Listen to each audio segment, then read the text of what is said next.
Hi, everybody. Welcome back to the Astro Imaging channel. It's been the best of week and the worst of weeks. So, what the dickens is going on? We don't know. If you're coming in from the website, well, you're not going to be enjoying this show compared to whatever you're watching over on the website. Somebody hacked it, and they hacked it really nasty this time. Adam has been working on it. Tolga's been working on it. I've been making comments on it. I don't actually work on it because I don't know what I'm doing, but we're trying to rebuild the website right now, the regular website. So if you're watching us straight on the YouTube channel, which I think a number of you have already started doing. We really apologize for whatever. Well, it's not ours to apologize. We didn't do it, but the website's not working, and we know the website's not working, and we're working on it. That's not to keep us from having a good show tonight. I can tell you that a few months ago, I was at the RTMC and we did a presentation there on imaging away from home. And Dave Kodama came in last week and did a real good show about things he's learned about travel imaging. And Josh, who was a longtime member of the active group running the Astro Imaging channel, has come back. Josh Smith is going to tell us a little bit about what he thinks the ideal mobile astro imaging rig and setup is. And so I'm gonna stop talking and let yeah, I'm gonna remind you to make your comments over in YouTube and to join, to subscribe, because we do need subscribers on our YouTube channel. But other than that, Josh, you ready to take it away? I am. Thank you. Can you And see go my for it. screen and hear me all right? Yes, you're good. Great. All right. Thanks, Alex. So tonight I'm going to present on ideal mobile imaging setup. I will caveat that by saying that this is what I consider to be the ideal mobile imaging setup for my situation. As I go through the presentation tonight, the way that I'm going to talk about this is first preface, some of the considerations that I have by talking about what I consider a mobile imaging setup. Now, it'll be different for different people depending on, whether they're flying with their gear, whether they're driving with a truck, or whether they're just carrying it out to their backyard. What I tried to do was build a mobile setup that is pretty flexible for all of those. But as you'll see, that means that there are certain limitations to what you can image, how you can image, and the gear you select. The other part that I think is important to talk about when we're going through this is that there's a lot of options to make here, and each time that you have to choose from several different options, I think that if you think about it in an organized manner, and reference some sort of selection criteria, then you'll do a better job at building what is a complete rig or a complete system. And so we'll kind of talk about this. Now, I'm not going to share my spreadsheet tonight, but after tonight, either through Facebook or through the website, I can send a link out that's got, the file that I've used over the years to build up this rig, which goes through all these different options, kind of the pricing on everything, the size constraints on a lot of stuff, and everything like that. But so I'll quit rambling and I'll kind of get into my presentation now. As I said, I'm going to start by talking about what I consider a mobile imaging setup, and then a lot of the considerations in that mobile imaging setup include things like the mounts that you would be using, the optics, the cameras, computers, connectivity, power cable management, packaging, and even some sort of shelter for while you're out there. Um, and eventually, hopefully, if we get through everything in time, which I think we will, then I'll talk about the setup that I've created and I'm using now, and potentially even some of the past setups that I've used and my experiences with those as well. So, getting into what I consider a mobile imaging setup, yeah, I think you need to really break that down a little bit. And these here are these, kind of subcategories. You have to think about the targets that you're going to want to shoot while you're out imaging. You want to think about the portability of your setup, the ease of your setup, the reliability, the speed at which you can actually gather data and usable data, and then the quality of the data. And excuse the spelling error up on top. It looks like the wrong slide got copied. But anyways, so let's start at the very beginning. At the end of the day, from the perspective that this presentation's put forward on, and what most of the people probably watching this do, and a lot of the people that we talk to on a regular basis, is try to take pretty pictures. Certainly, there are options for more scientific adventures, and also for doing other things. But what we talk about mostly is taking pretty pictures. And if you have a permanent observatory, or you leave stuff set up in your yard all the time on a pier or something, it's a lot easier to do kind of higher resolution work. It's a lot easier to do really faint work, if you're at a dark sky observatory or something like that. But I think it's important when you're considering a mobile setup is to keep your expectations in line with what you can actually accomplish. Now, we'll talk about ways to mitigate some of that, but ideally, when you're out imaging, you want to pick targets that are achievable. And for a lot of people who are doing mobile imaging, they're driving out for a night or 2 nights, and they're not going to get necessarily a ton of time under the stars. And you should really select images that are larger and brighter. And there's not all that many places that you're going to get good seeing. Now, you can obviously plan out a little bit. Maybe you're going to a site particularly because it has good seeing.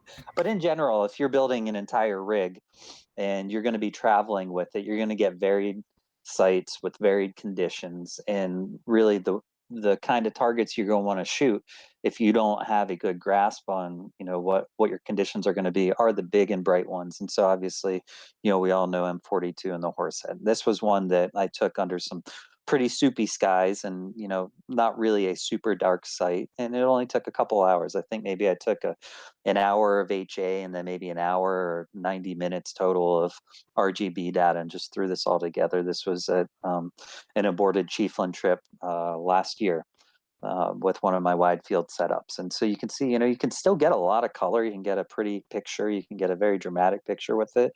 And so that's what I built the setup for. Now, the setup, still has the capability to go deep, and to shoot faint targets. But what you really want to make sure that it can do is grab targets that are bright in a single night. You may not have a lot of opportunities to get back out there. And so you don't want to get excited about shooting a target and not be able to finish it. So for a mobile rig, you want something, um, you know, something that's going to be able to capture larger objects. It doesn't necessarily have to be in high resolution, um, and like I said, something that's bright. So the other thing that you want to consider is portability. Now portability means different things to different people, and you know some people, like I said before, they may have a big pickup truck that they're driving out to a site, and they might have a lot of time and be able to go out a couple hours before dark. They may be able to stay there for a couple hours after it gets light out. um, Other people aren't quite as fortunate, or maybe they have to hit the dark side on the way home from work or something in the winter time, and so maybe they don't have all that much room. So this is one of the main considerations to me for a mobile imaging setup, is that you really need to find a way to pack everything in a pretty tight space. And then ideally you get to situations where you can travel on planes to some more exciting places, or go backpacking. And especially if you're trying to chase dark skies, trying to chase maybe eclipses, or if you're trying to chase some southern hemisphere targets and have some special trips planned, man, it sure makes it easier to go to some of those places if you can fit everything in a backpack. And not long ago, I don't think there was anything resembling an option if you wanted to be a high quality imager. And now, when I say high quality, it's all relative, but I'm talking about automated imaging with CCDs, and getting really clean data, and honestly fairly high resolution data. and there just were not options available to do that in a reliable manner before. And so I think that that's finally getting there. And there are ways to build, there's always debates on premium quality versus, maybe Asian manufacturers versus like the really high quality stuff. But you can now do premium setups in a very small package, as seen here in that backpack. So the next part that's important to consider when building the mobile setup is obviously the ease of setup. You really don't want to be fiddling around for a long time when you go to set up, especially for people who are coming home, after work or whatever. A lot of times, a lot of people can't get there much before dark. They don't have a lot of time, um, and honestly, if you have a lot of pieces for your setup, then you're going to run into a lot of risk of forgetting pieces at home. And so, these are some good lessons that I've learned over time. And in an ideal situation, you can keep your entire rig together. So this was, a couple rigs that I used to bring to star parties maybe 5 or 6 years ago, and I would say maybe it was about a third or a half of the way through my learning curve to get to the setup that I want now. And you can see there's kind of some good and some bad in these pictures. The good is I was pretty excited because in this situation I finally figured out that man, if you put everything on top of the telescope, well, your mount's typically not going to run into any snags or anything like that, and it's a lot quicker to set it up. You don't have to go and plug every last thing in. You can put that into one big case together, and everything remains plugged in. Now, these were fairly small telescopes, and you had a lot going on up on top of them. And this was before the advent, I guess, of some of those small stick computers. So you can see there's quite a few cables kind of running their way down along the ground over to these laptops, which isn't necessary anymore. But it was my first exciting step in being able to go out to a dark site and basically be set up as and long as it took to get my mount polar lined, sign into my computer and get going. And then there's increased efficiencies now, cleaner ways to do it. But that was an exciting step for me. So that's a big thing. When you're doing mobile imaging, you really want to do everything you can to minimize the separate pieces you have and the amount of time you have to get setting up in the dark. So another thing is reliability. Um, you know, when you're out doing mobile imaging, at a star party or a dark site, what you ideally don't do is have to bring an entire toolbox to work on stuff. Now, I really enjoyed this is an Orion Atlas mount here. I really enjoyed that mount and I did a lot of work on it. I tore the whole thing apart and I put in a belt modification on that where we got custom pulleys and belts made for it. And I think this was maybe before you could even purchase that Rowan belt kit for the Atlas. And it really made it a lot smoother. And then obviously did the hyper tuning on it.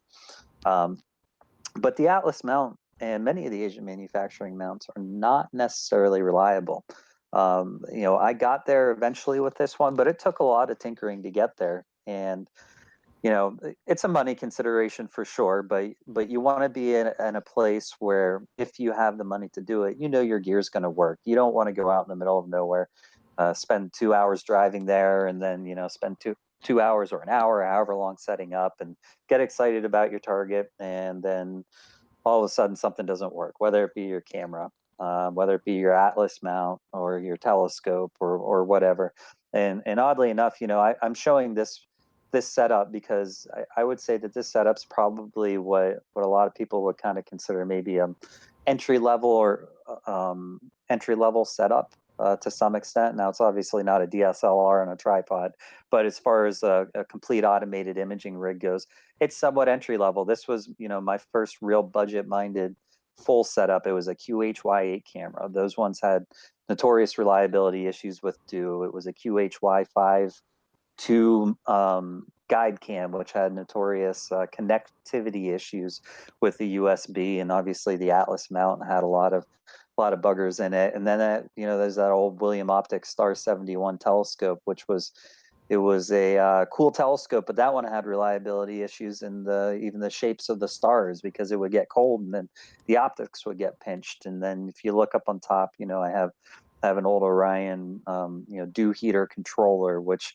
You could see some tape on there. The thing ended up fritzing out, and I had to pry it apart so that I could repair it. So me going on and on about this is not to say that you can't do it, but when you get gear like this, you're going to have to expect to tinker on it, and it's not fun tinkering on it when you're at the spot that you meant to be. You really want to spend that time imaging. So for people who haven't necessarily made that curve, I recommend buying what you can afford, especially in the mount and especially in the electronics, so that way you're not spending a lot of time tinkering there.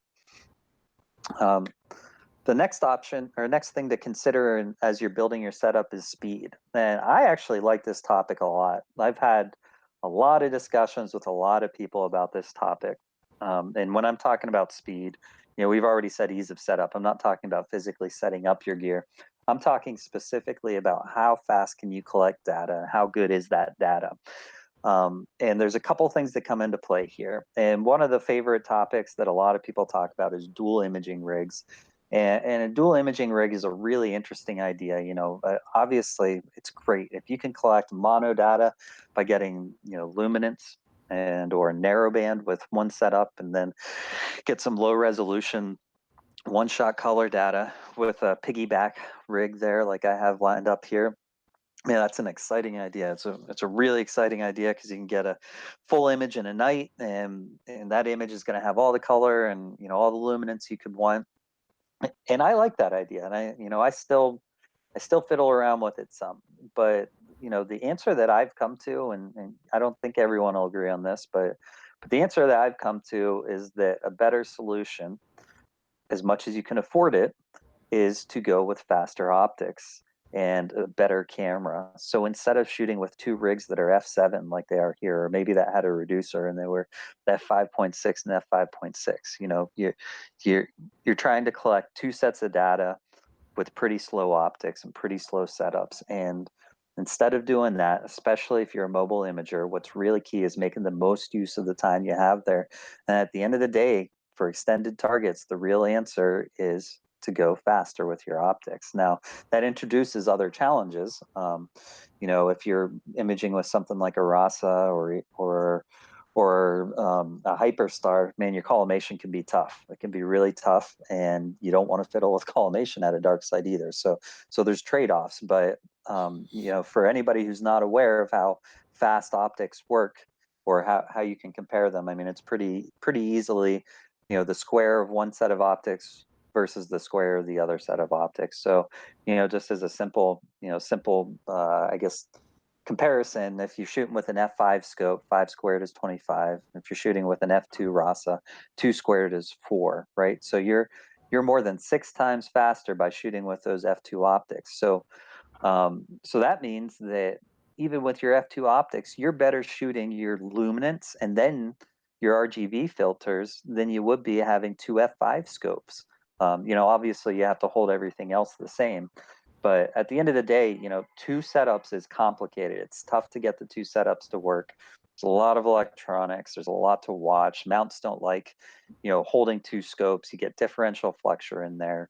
It's just a lot that can go wrong. My recommendation after a lot of debating, and obviously I've tested this a lot. I've tested it with, both one shot color and mono, and then a mono with RGB and two separate mounts and everything. And, I keep going back to really the ideal situation is to get as fast and big a scope as you can travel with, and do that with one scope instead of trying to set up multiple scopes. Now, obviously, the one caveat there is you're shooting one target. If you're bringing multiple scopes, you can end up with the option to shoot two targets that are up at the same exact time. But and then go into one shot color and mono. We'll talk about this a little bit later, but it's something that's debated frequently, and I will always grant that one shot color can be quite a bit simpler. Certainly to collect data it can be simpler, but if you know what you're doing and you get your whole rig automated, collecting mono data is not really any tougher. It may take a little while to learn how to get there, and you may face just a little bit of extra overhead time, especially with some of these faster cameras and scopes people are using when you're changing filters and trying to focus between filters. That can turn into a real thing, but you've got to do a thorough analysis there. I can share a spreadsheet on that as well, after this presentation, that does a little cost benefit on one shot color versus mono. And I think we've done handful of presentations here on the Astro Imaging channel. And if you want to waste about 70 or 80 hours, you can just search on cloudy nights or something and look at some of those debates. But at the end of the day, it is math and physics, and it doesn't lie. And mono really is the best in almost all situations at gathering data the most quickly. Now, it doesn't mean that it's the ideal solution for everyone, and there's other things to consider, but that's the way to go, in my opinion, if you can afford it and you're willing to put in the work to get that system set up and automated. Okay, and then the last thing before we get into talking about kind of some of the gear you can consider is the quality. What kind of quality image are you looking for? You know, a lot of this whole presentation is predicated on the fact that you want good images, and good is a very very vague term.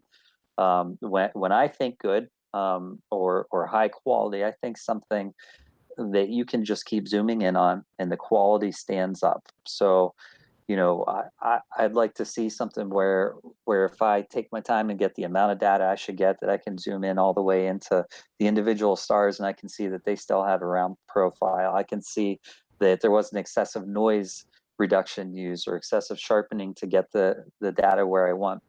And the reason I talk about this is because really the simplest mobile setup is something like a DSLR on a tripod.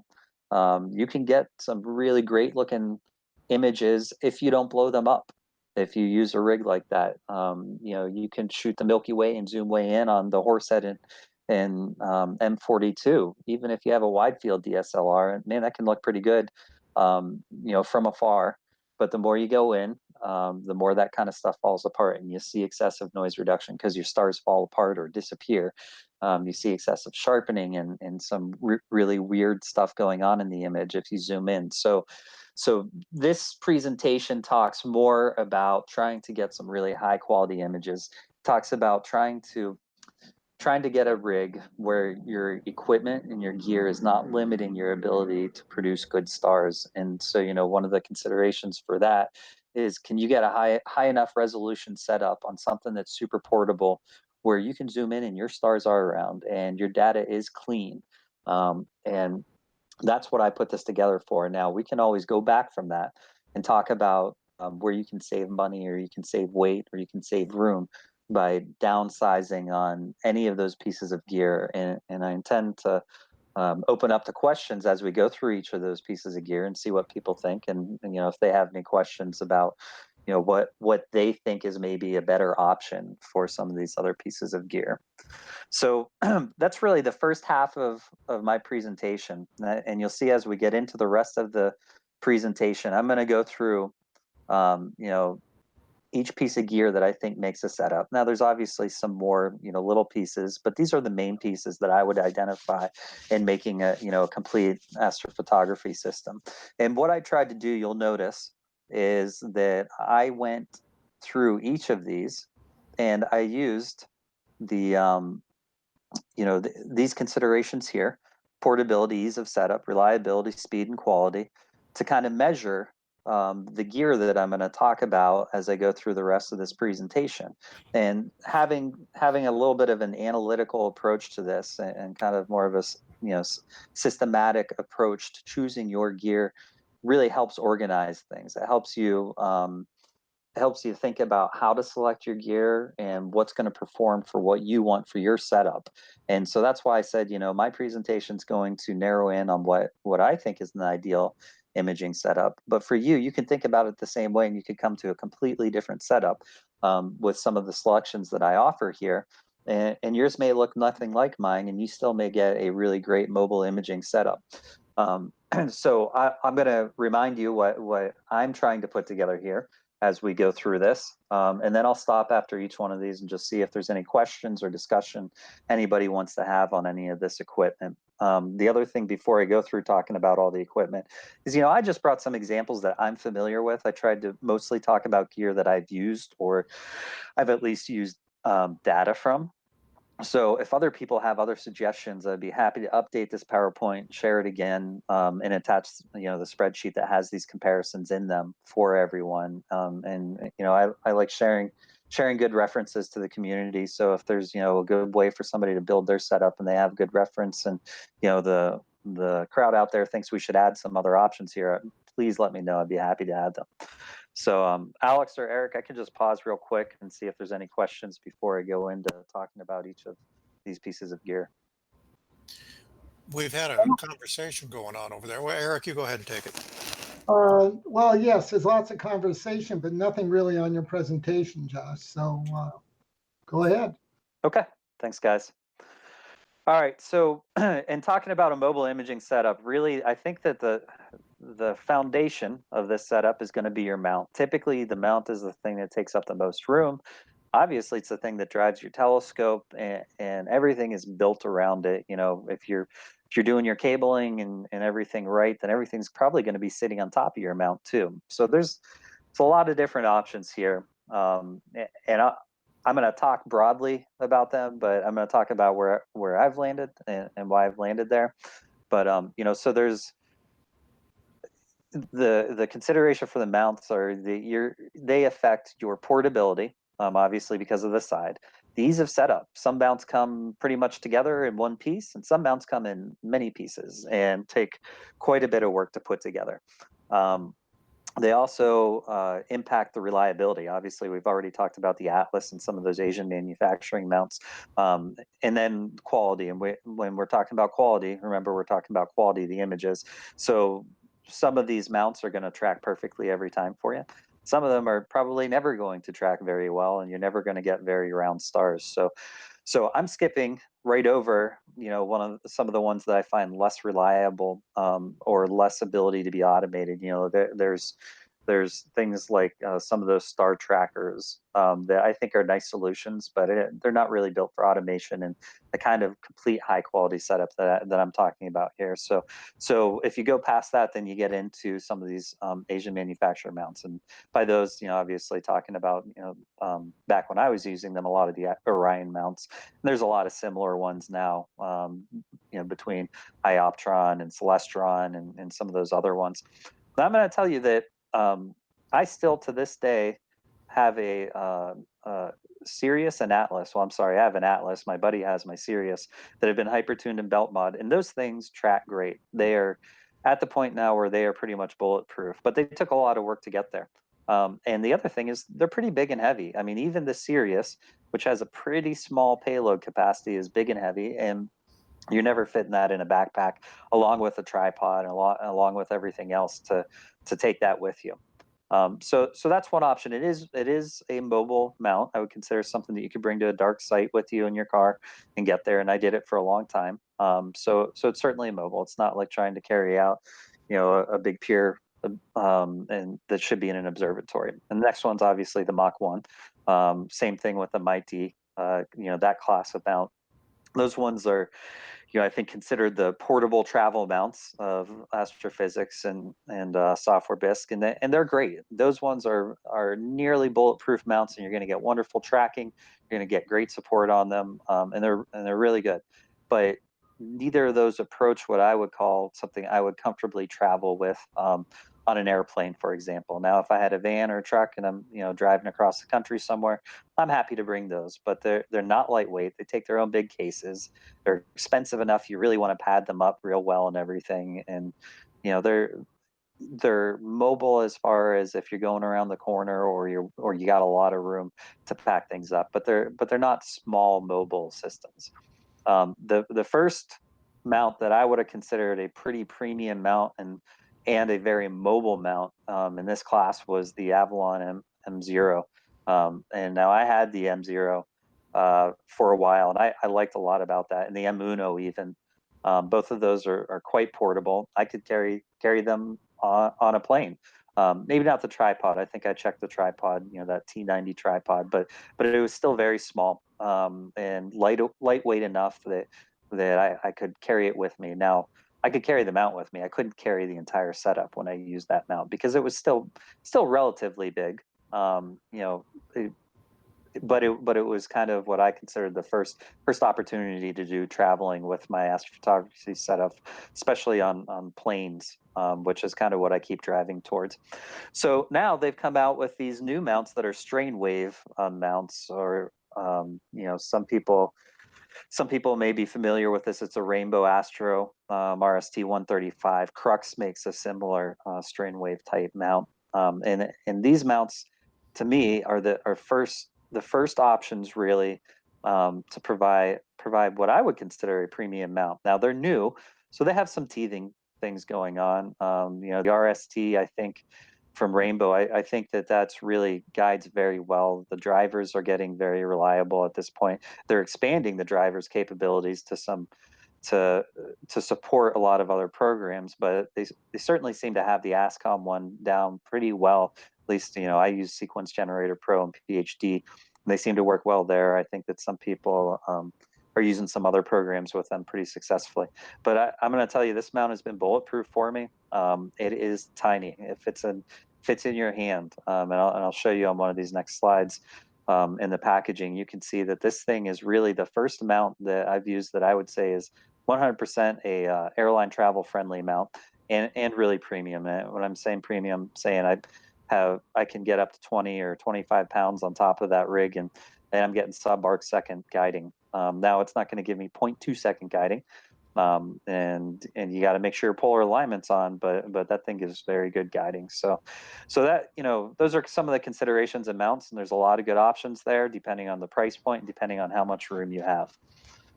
So I'm going to go on to talking about optics, if nobody else has any questions there. Josh, I have a question. Can you explain the technology of that last mount? Yeah, I mean, it's a strain wave gear, so it's I would have to pull up an image to show you, or I guess an animation.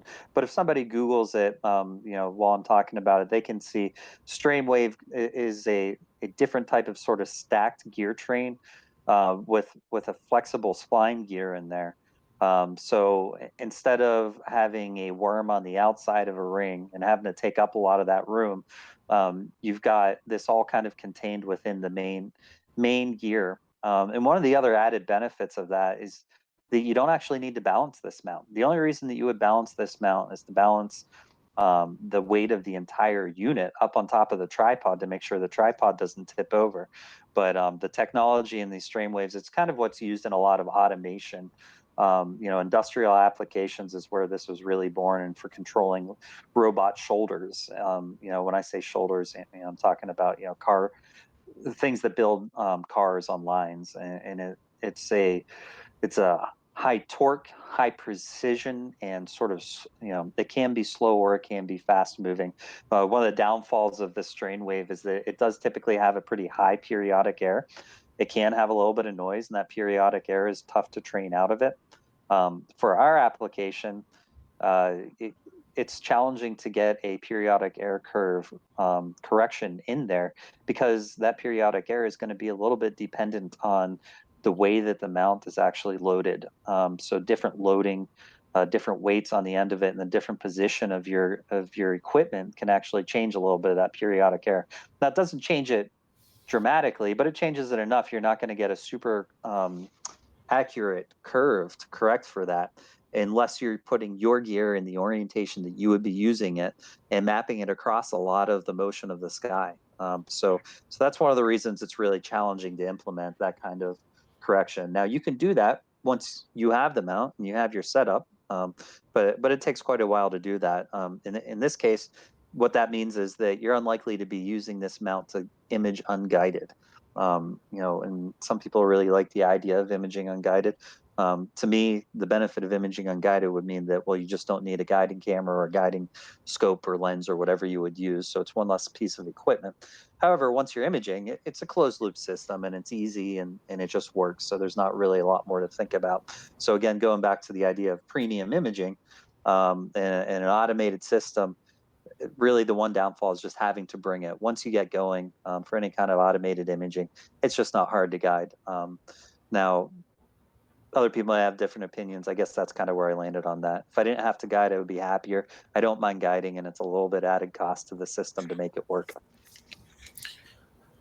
Josh, I appreciated that you started the presentation by telling us what your goals are, what your quality criteria are for um, imaging.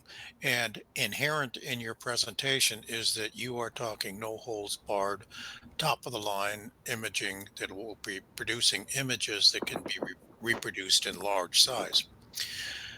Um, I noticed in all, you got the word ideal there, but one of the factors in the world that we all have to consider now and then, I don't think you considered, and that was budget. Um, are you going to at some point give us a rough estimate of what you would consider a healthy budget for an ideal mobile imaging setup?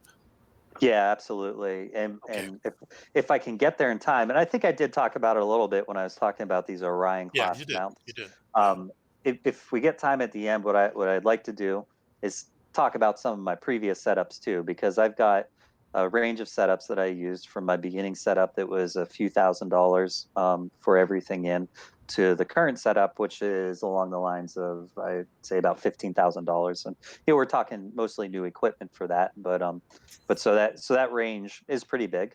Going from you can even go lower, obviously, if you're talking about DSLR and a tripod, you can go down to a few $100. So we can talk about all the way from a few hundred up to Okay. 15 or $20,000 really. We're about 35 minutes into a program that's supposed to be an hour and a bit. So take your, calculate, or hey, do not cut your thoughts short. I We've got other Sundays. I Okay. I, th- So, I think we're okay. tracking pretty well right now. We're just Okay, a little cool. past halfway through. Then I'll get out of your way.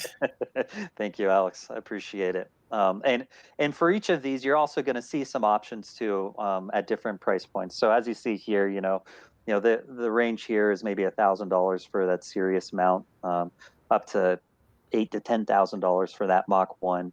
The M0 and the Rainbow Astra are both around the $4,000 mark. So you kind of got what you would consider an entry level, a mid level, and then a complete premium package there. And just because it's the most expensive you'll see in some of these does not mean that I think it's the best option.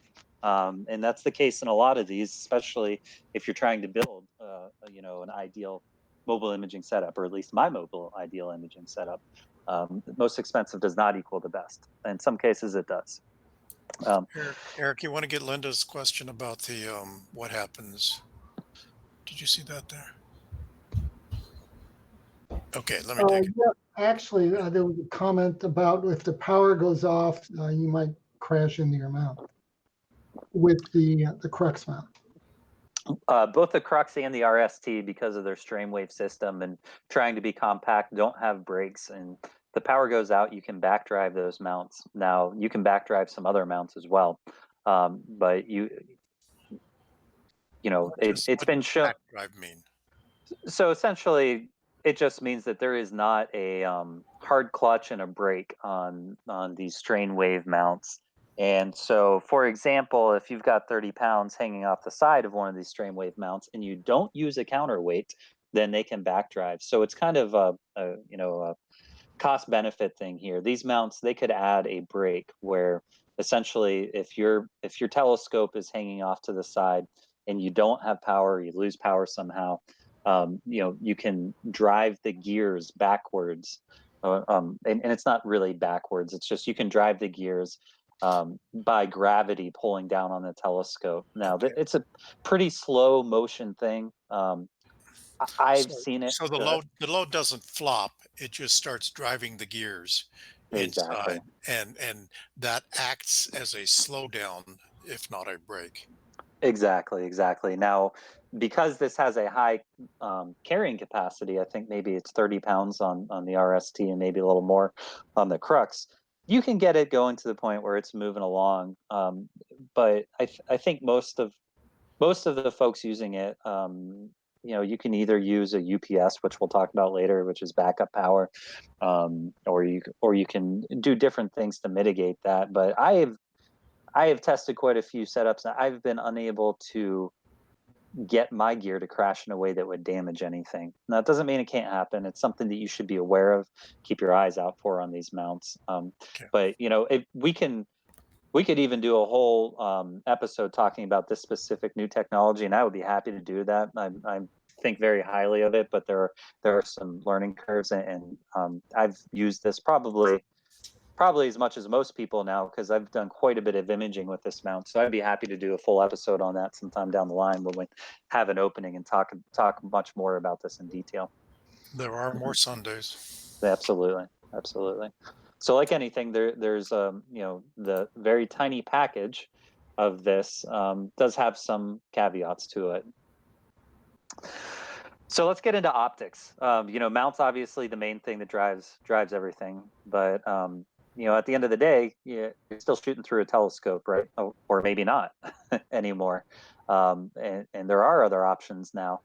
There's quite a few other options over the last handful of years, and I've been very excited about this. There's been a real drive towards kind of wide field imaging, and the reason I'm excited about it is because mainly I like more people being in the hobby. I like more people being interested in technology and science. I like the hobby being more accessible. And for a long time, there really weren't any high quality optics in a package that you would consider sort of fast and wide field. There was maybe some occasional pieces of equipment here and there, but fast wasn't fast before like it is today. There weren't great F2 solutions that somebody could afford on a regular budget. There weren't good refractor solutions down in the F3 and F4 range where people could afford them. There weren't ways to really image with lenses in a real automated way without doing a lot of tinkering. All those things are now available. And again, people are going to have different opinions of whether or not this is good for the hobby and everything. But at the end of the day, I like this hobby being shared with more people.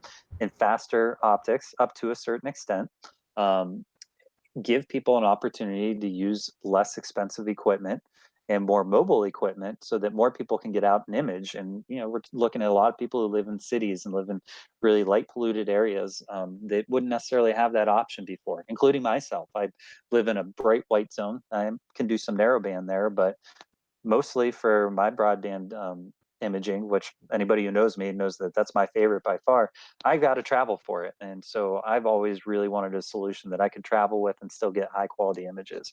So in these optics, I think really the first steps in those directions of what I would consider sort of faster and wider fields were the AT65 EDQ came out a little while ago, and that was under $1,000.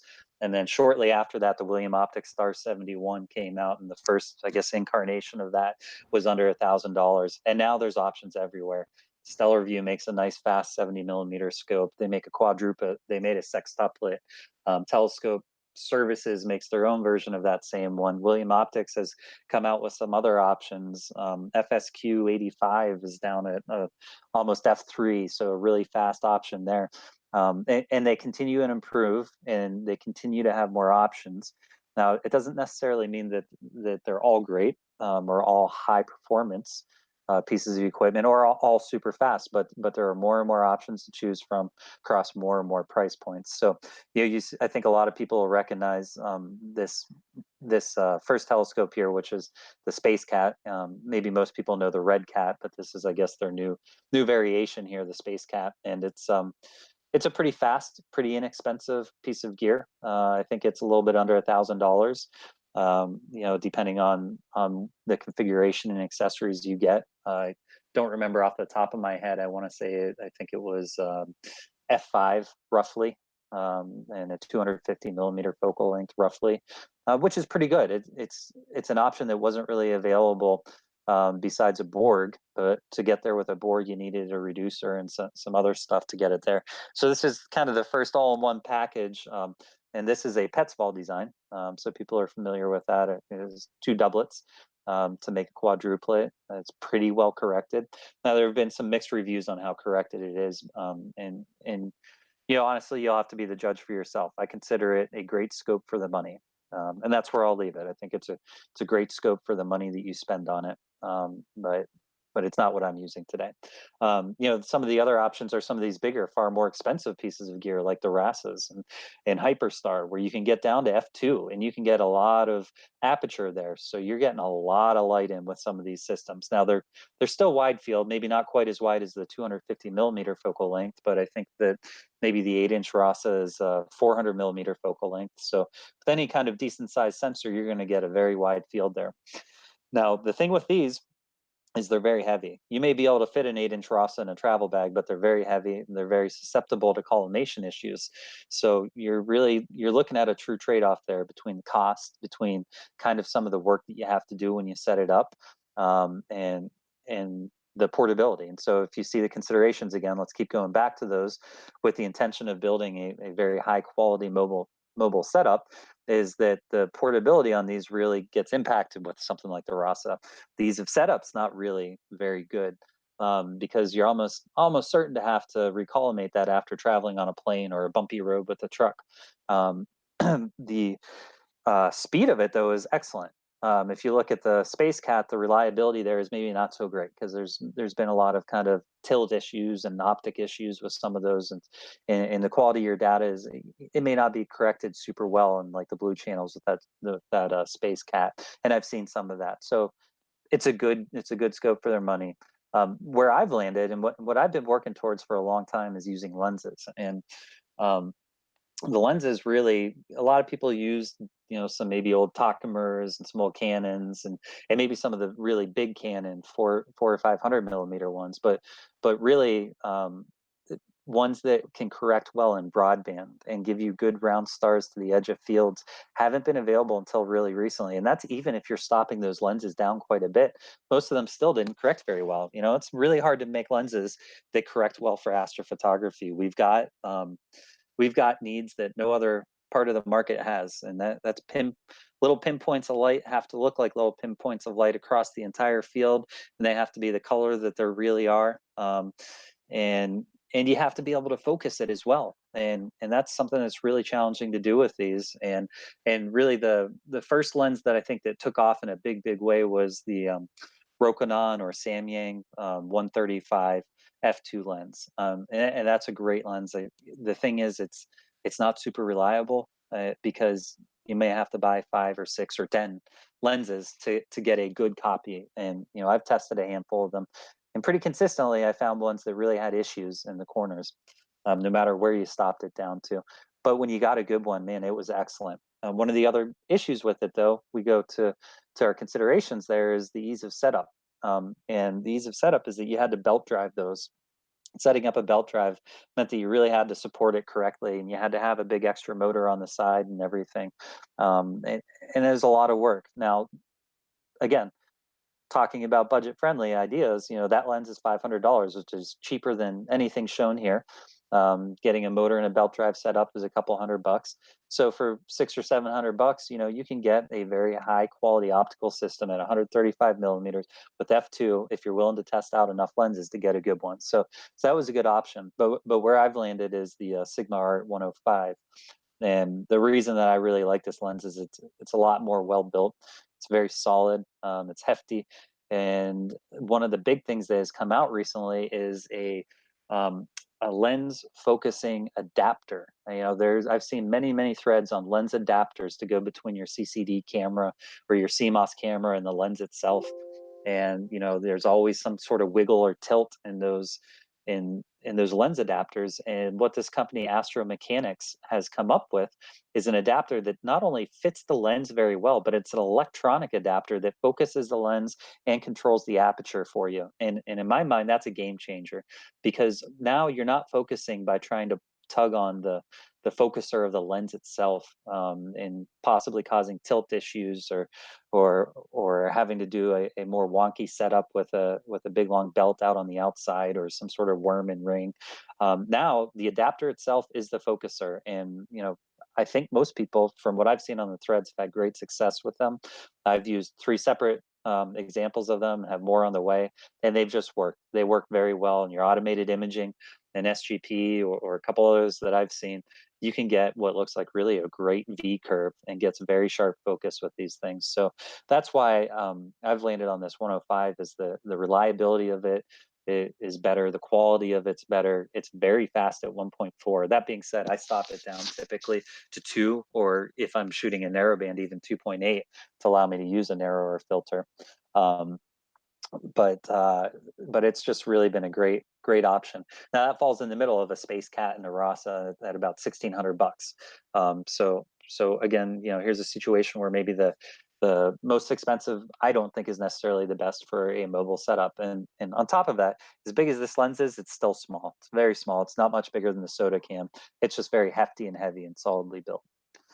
So those are some of the options for optics. There's obviously a lot more out there, and in my spreadsheet, I've got a lot of other options and some of the the weights on them and things like that. But this really kind of hits the main thing: short, medium, fast refractors, big light buckets, and then lenses.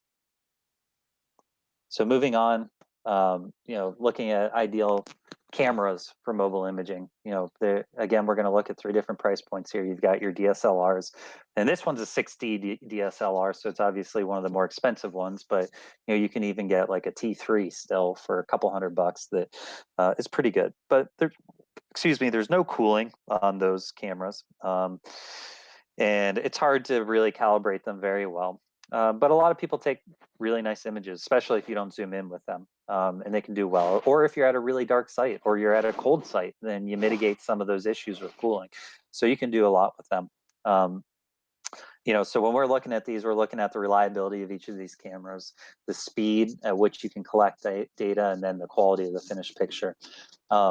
So that the DSLRs are a huge range. You can go from, like I said, a T3 all the way up to a dedicated Nikon 810 DA, which is maybe almost $3,000, and then you can even get cooled DSLRs. And for a while there, before the CMOS revolution, you could get cooled mono DSLRs, and I don't think maybe many people are going that route anymore now that these CMOSs exist. And that's because DSLRs use CMOS sensors, and now they're in astrophotography cameras. So the middle of the line.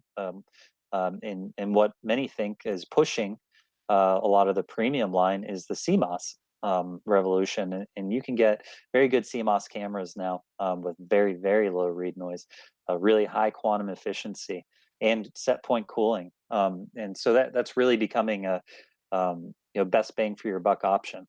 And many people think the best option, period. I'm still on the fence about that. I think it's getting there. I don't think that the software, the electronics, or even the calibration capability of these cameras has quite caught up with some of the higher end CCDs yet, but it's getting there. It's getting there fast, and I don't know that it won't catch up in a few years. But there's a lot of great options, and there's such a wide range of options now in these CMOSs. You can use small sensors with tiny pixels and super low read noise, and you can use full frame sensors now with small pixels and small read noise, and all of that. So you can get pretty much everything you want, and it's going to fall in the middle of the line on the price point from DSLR versus CCD. I'm maybe a little more of a traditionalist still. And I have a CMOS camera. I've got a DSLR. I've got a CCD. So I've used them all. I'm very familiar with all of them.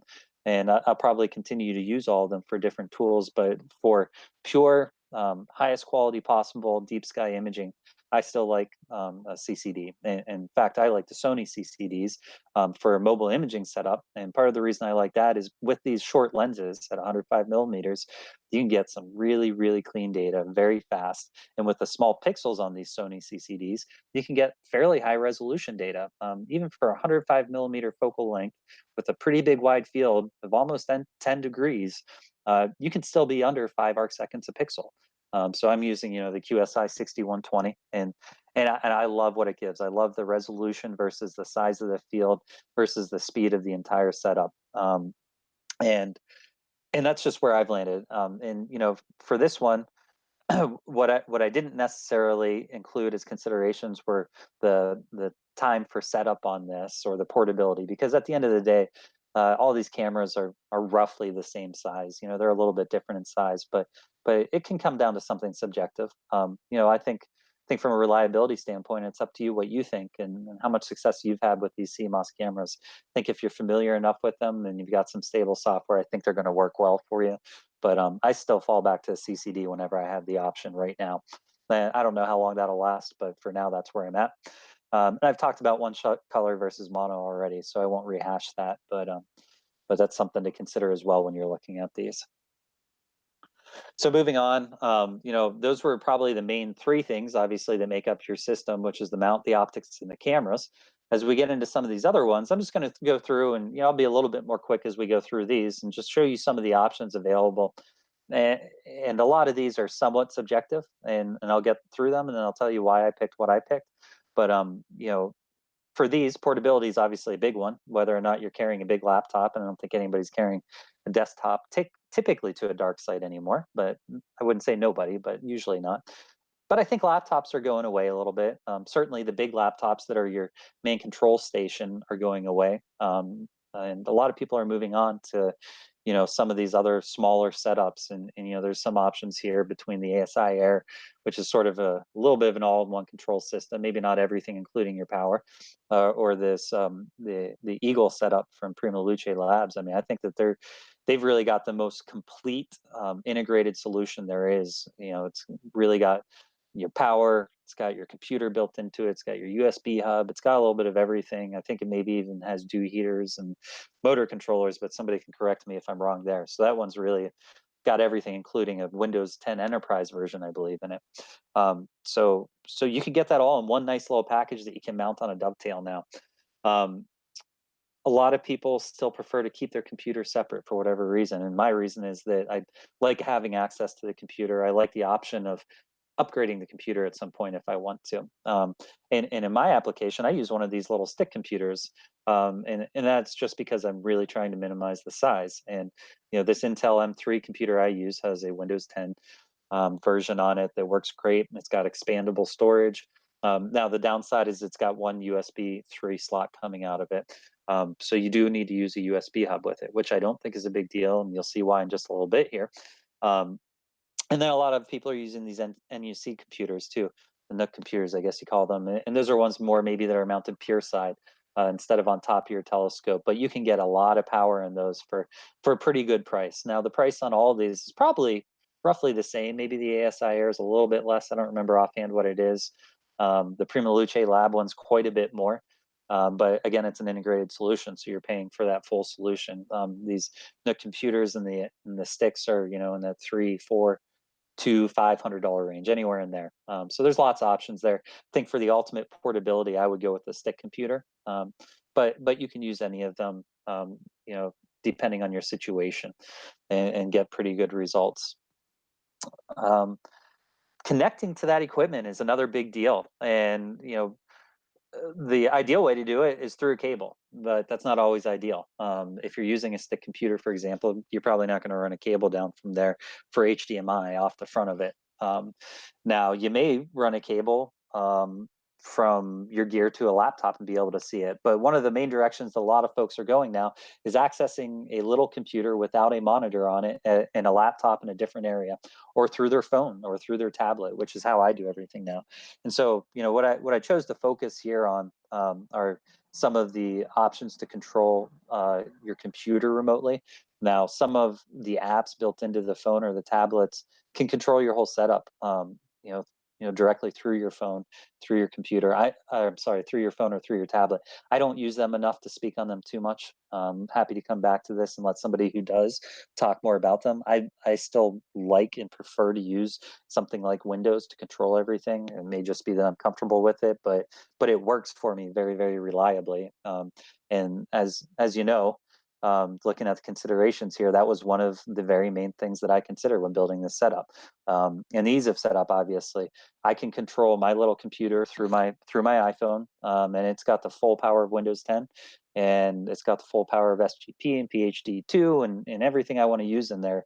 And so that's what I choose. And again, it's a little subjective, but I think it's reliable and very portable and takes no setup at all. I just plug everything in and it works. I will go through these real quick. Teamviewer used to be my favorite. I don't use Teamviewer anymore. I think they've had some somewhat shady business practices and really have caused a lot of people some headaches in the industry. So I don't recommend that anymore. I get away from that.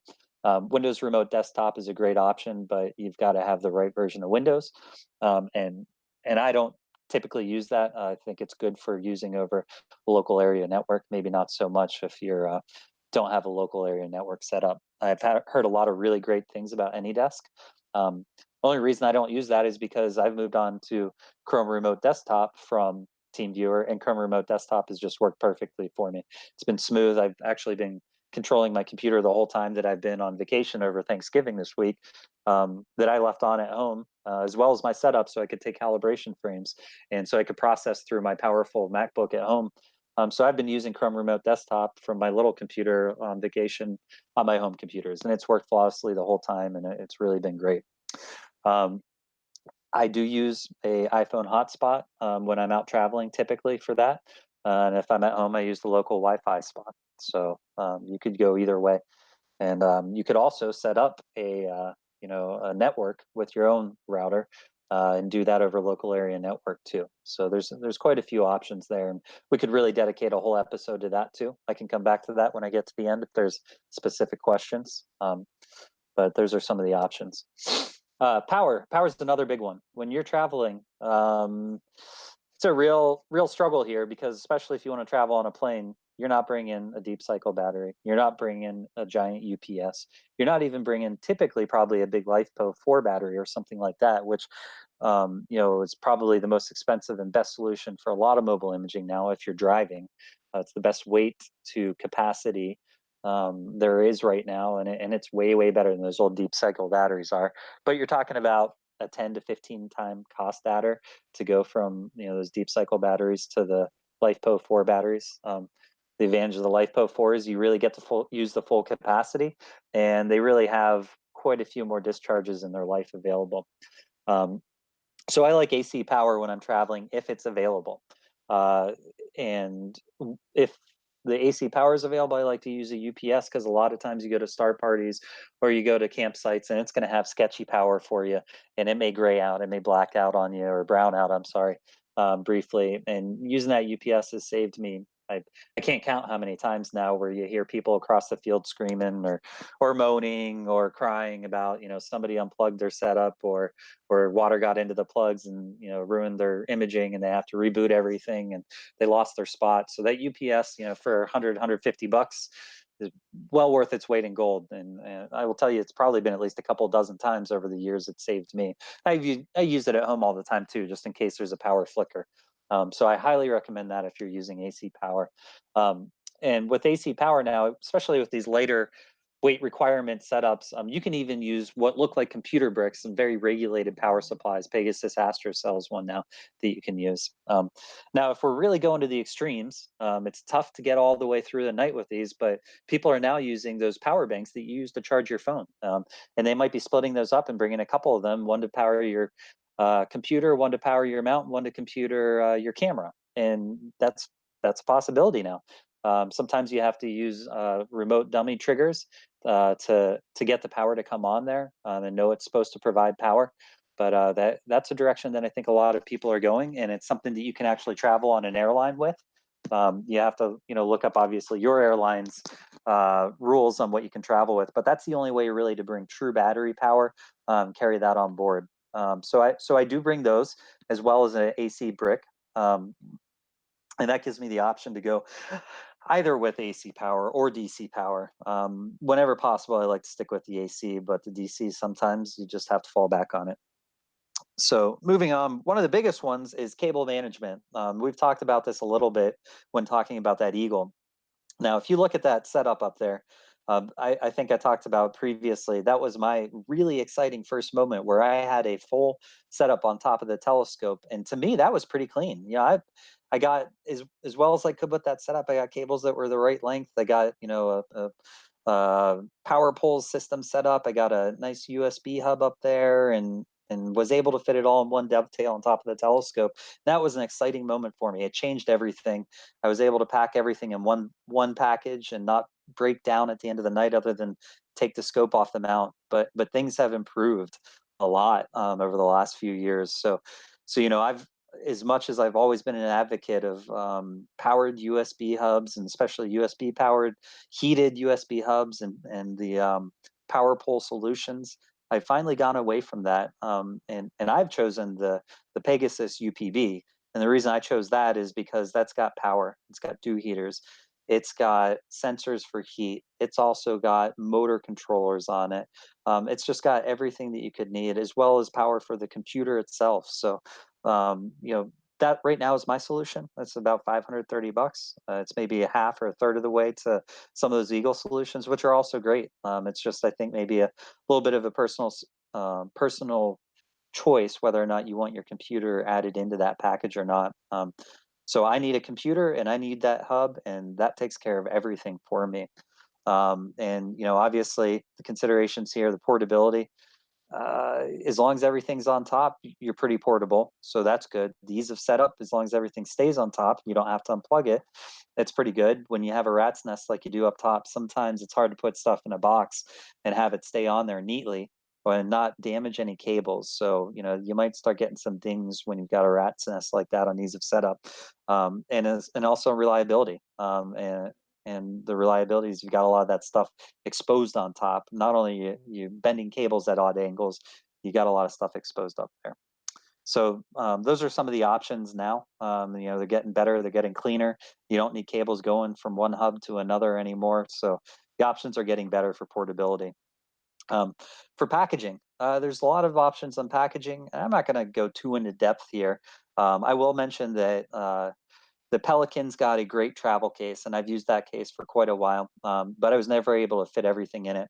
The other thing is a lot of times that Pelican case, airlines will consider that a roller case, and you go on a regional jet, they're going to make you check it. And I know Pelican cases are pretty bulletproof, but if I've got $10,000, $15,000 worth of astronomy gear in that Pelican case, and they're checking it at the gate, I watched the guy out the window of the plane throw that Pelican case about 15 feet onto one of those little buses on the tarmac, and then watch that thing tumble off there. And so even if it's padded really well, you don't want those optics and your camera and your mount bouncing around in there. So what I've gone to are these backpacks, because you can take out some of the structure of these backpacks and you can make them fit even on a regional jet.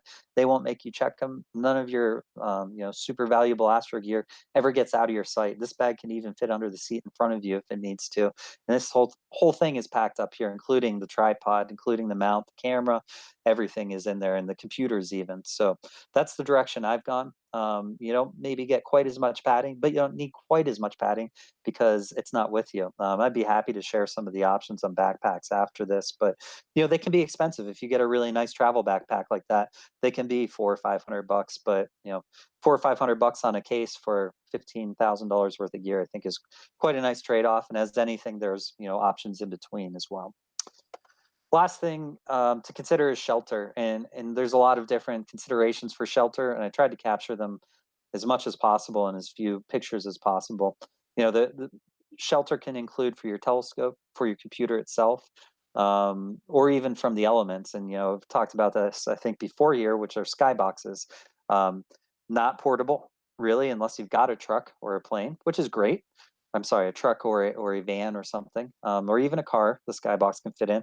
I tell you, at star parties, those are great. If you go to the Western star parties, you'll see them everywhere. Everyone's moaning about the wind, and you just keep on imaging. Those things have lasted a long time. So I'm happy to share information on those. They're easy to set up for what they are. They maybe take an hour to set up, and you get a true wind shelter there. But not something you carry on a plane either. So you might be fortunate enough to have your dad or somebody drive across the country, and you meet him there in a plane, and you could bring that. But it's not something that I'd be able to bring on a plane. Certainly, you do want to bring a weather cover for your telescope, and that could fit in the backpack. Those fold up very well. And I've left my gear out in the winter up in Pittsburgh and in the summer down in Florida.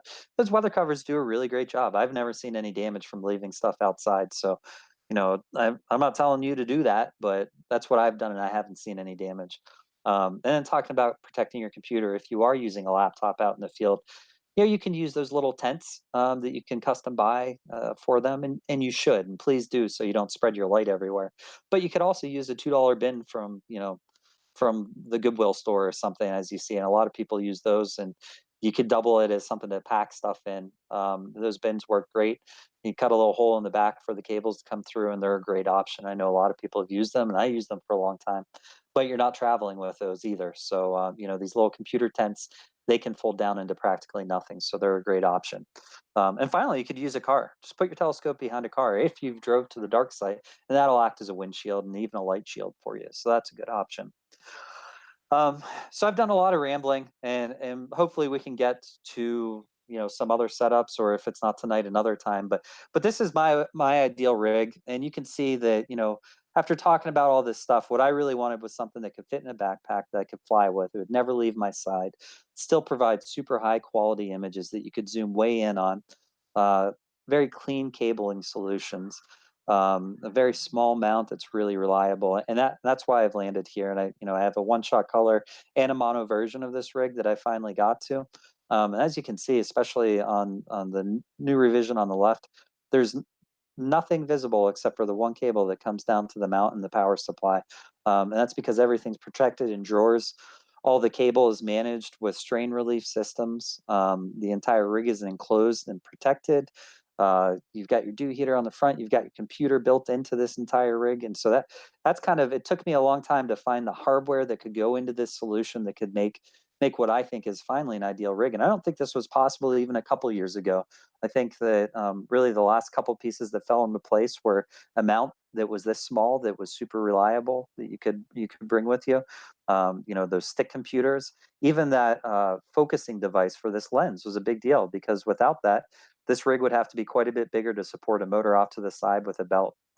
So I'm happy to answer any questions about this rig as well. But the rig on the left has a QSI with a Sigma Art, and it's got that Pegasus Astro UPB Ultimate Power Box that we talked about, with little Intel M3 compute stick, so a lot of computing power in there.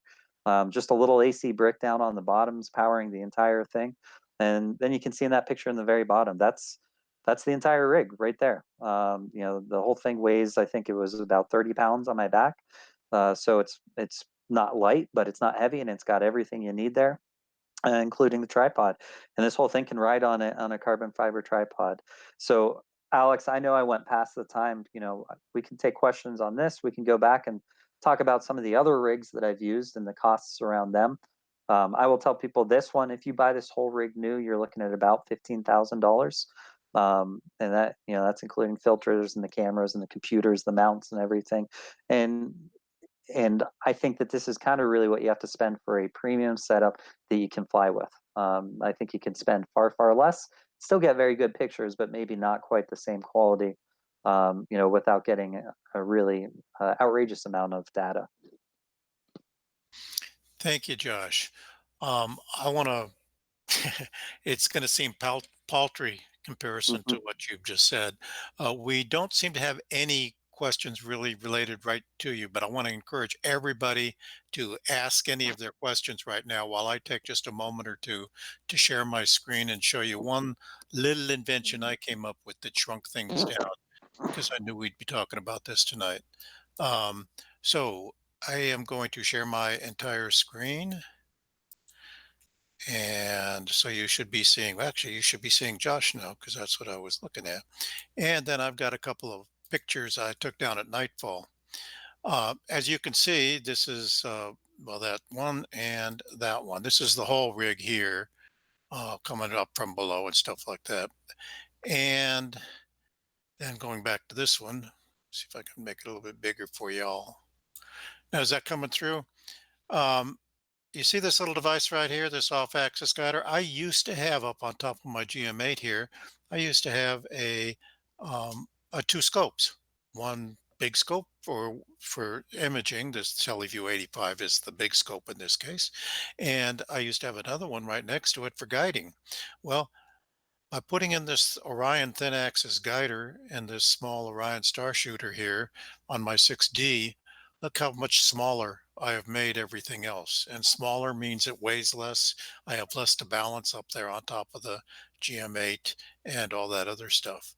So, um, I think that's the kind of thinking that needs to go on when, yeah, not all of us have $15,000, or some of us have the $15,000, but the reason we got it was because we don't go out spending it like that all that often. So you can make some of these little innovations that really cut down the size and weight of things. And, you know, you do that. I strongly encourage you to do all that. Eric, while I was saying that, have there been any questions come in for Josh? Josh, someone asked whether you have any images generated from that final setup that you could share. I sure do. Let me share my screen again here.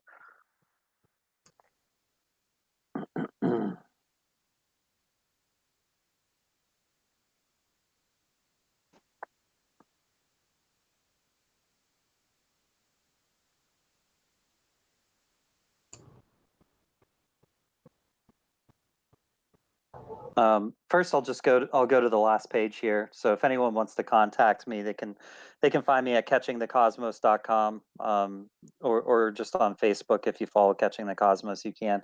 These are some of the images that have been taken with this setup, and even at Astrobin, if you just look up Josh Smith, I can go there and show just a couple um, of the images. Now I've got quite a few that are work in progress now at this point.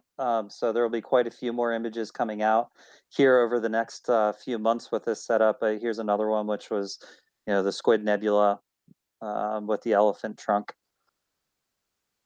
And if we go on to a couple more of them,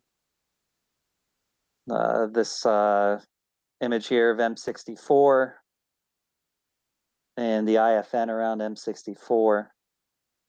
So yeah, as you can see, what I was telling everyone that was really important to me was being able to get really high resolution stuff that you can still zoom in. And so here, for example, is a 6-panel mosaic of the Orion Nebula.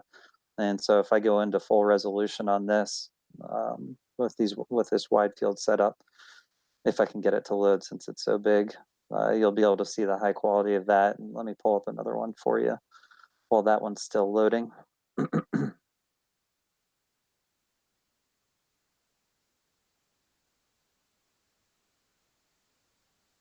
There we go.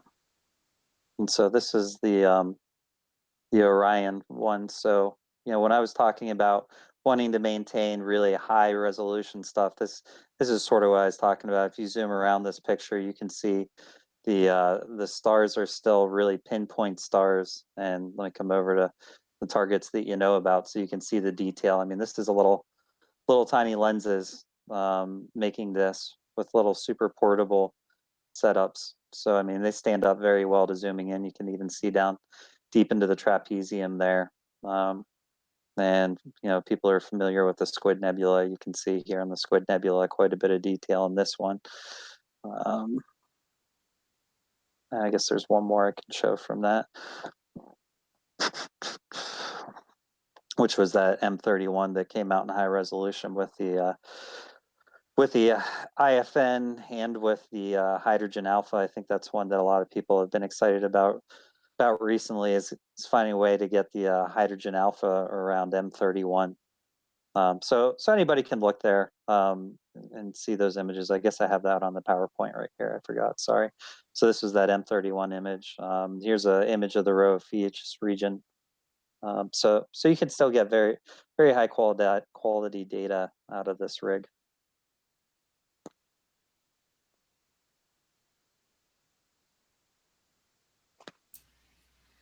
Are there other questions over there, Eric?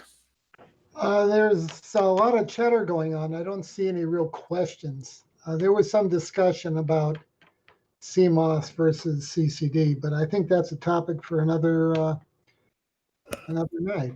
Josh, on the side, have you were working? Hanau asks about you were working on making a mount of your own at some point, a mount solution for a while, and has the rainbow essentially replaced that?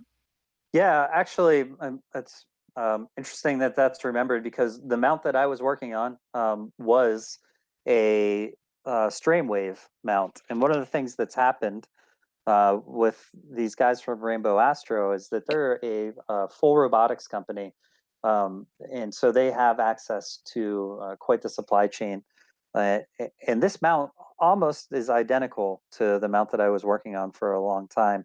And it's because that technology is the smallest package you can really get for our application. So while the mount part of it has gone away, the mounting of the setup is still, I guess, the last piece that I did finalize here, which I believe is also critical. And you know, it's the full solution is still available, and that's what I kind of have worked towards, which is including, you know, everything kind of in that one little box package right there on top. So I've gone away from the mount portion of it itself to the I guess the head of the mount, which includes all the equipment you need there to image.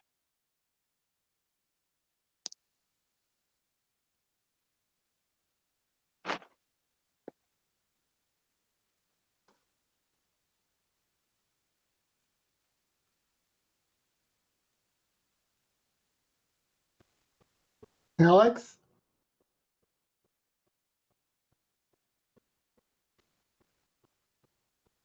May have lost Alex. No, I can still see him there. Alex, are you there? Yes, I'm here. Can you hear me? We can We hear can you. hear you. Okay, I'm here. I'm here. I disappeared for a while because I hit the wrong button, and then I came back. Can you hear me now? Yes. Okay, cool. Eric, there was a question from Glenn on YouTube back a ways, um, and what was the question exactly? We were back there. It Well, was I about think there was, filters. Which targets go with which filters? yeah, again, that seems like a topic, really for another evening. It is. It's far too big a topic for us to talk about, I think. Um, the gist of it is no, I do not recall, and I have done a lot of reading, and I've been to a lot of places where I've seen people offering uh, uh, presentations, and I've never heard anybody just say, "Okay, if you've got this kind of a target, this is what you should use." Um, I can tell you that in general, you want to do with star clusters, no nebulosity, you really want to focus on LRGB.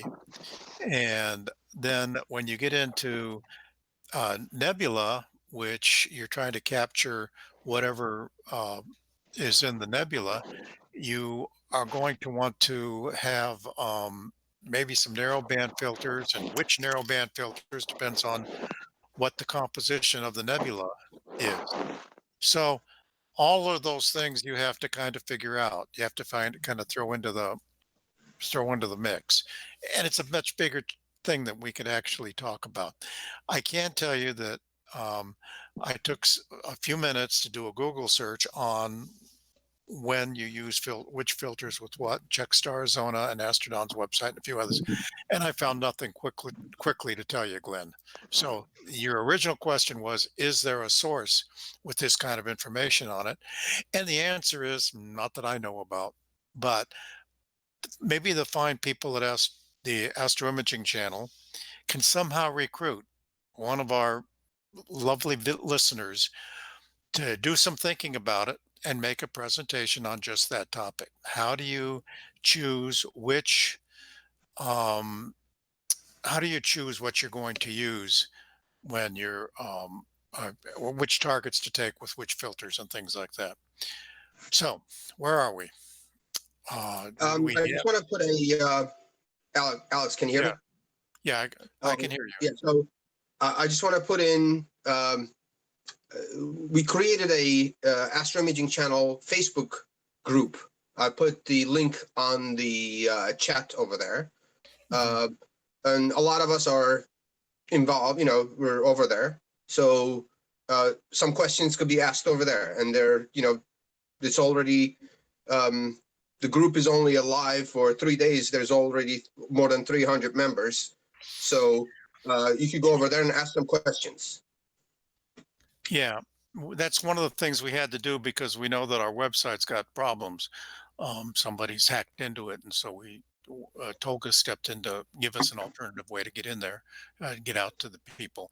We did have 70 people watching tonight, Josh. We normally that metric down at the bottom of the page is at about 45 to 60 maybe. So we are getting out, even though the web page is sick right now. And somebody did ask along the way where Adam is. Well, Adam's just fine. He's in Pennsylvania someplace selling furniture like he has been for the last however long he's been doing it. So he's fine, and he's been helping us with getting the website organized again and things like that. And let's see, where are we on the questions? Let me look at the question box over here. Thanks for the presentation, Josh. Linda points out that Charles Bracken's Deep Sky Imaging Atlas has some info on filters, but not for every target. Okay, so that might be part of the answer. Maybe we should just have that guy come on over and tell us about that. Maybe we should have one of you come and tell us about it. You sit here and you listen every Sunday night or Monday morning or Tuesday afternoon or whenever you finally get around to listening to it. Maybe you should come on over and give a presentation. As you can see, all you got to do is get your PowerPoint fired up and paste some pictures in it and talk for a little bit. It's really rather easy to do. So, um, any questions we have, or we're going to say goodnight. One Good more night, thing, everybody, Alex, and while we had see another us again next contribution. week. Okay, bye bye. What, Alex? Are we done?